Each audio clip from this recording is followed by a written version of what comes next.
மனிதர் பார்ப்பது போல நான் பார்ப்பதில்லை. மனிதர் முகத்தை பார்க்கின்றனர், ஆண்டவரோ அகத்தை பார்க்கின்றார். சாமுவேல் முதல் புத்தகம் அலகு 16 அருள் தரும் வார்த்தை 7.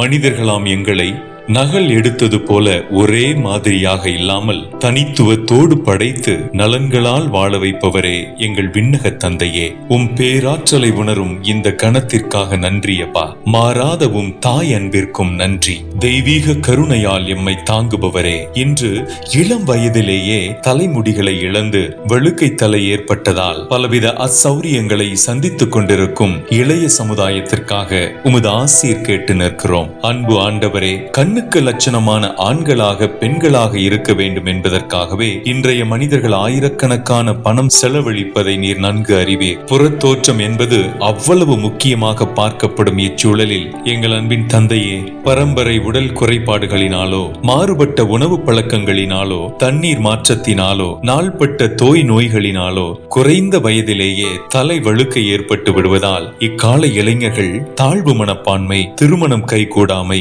சக மனிதர்களின் கேலி கிண்டல் போன்ற சவால்களை ஒவ்வொரு நாளும் எதிர்கொள்வதை கண்ணோக்கி பார்த்தருளும். இம்மனிதர்களை தேற்றும் புற அழகு என்பது நிரந்தரமற்றது, அது ஒரு மாயை போன்றது. அக அழகே ஒரு மனிதனை இன்னும் அழகாக்குகிறது என்பதை உணர்த்தி அவர்களுக்கு நீரே நம்பிக்கையூட்டியருளும். அதுபோல மற்ற மனிதர்களும் இறைவனின் தனித்துவமிக்க படைப்புகளான இவர்களை ஒருபோதும் உருவ கேலி செய்து காயப்படுத்தி விடாமல் அவர்களை அவர்கள் இருப்பது போல ஏற்றுக்கொண்டு மாண்போடு நடத்துவார்களாக.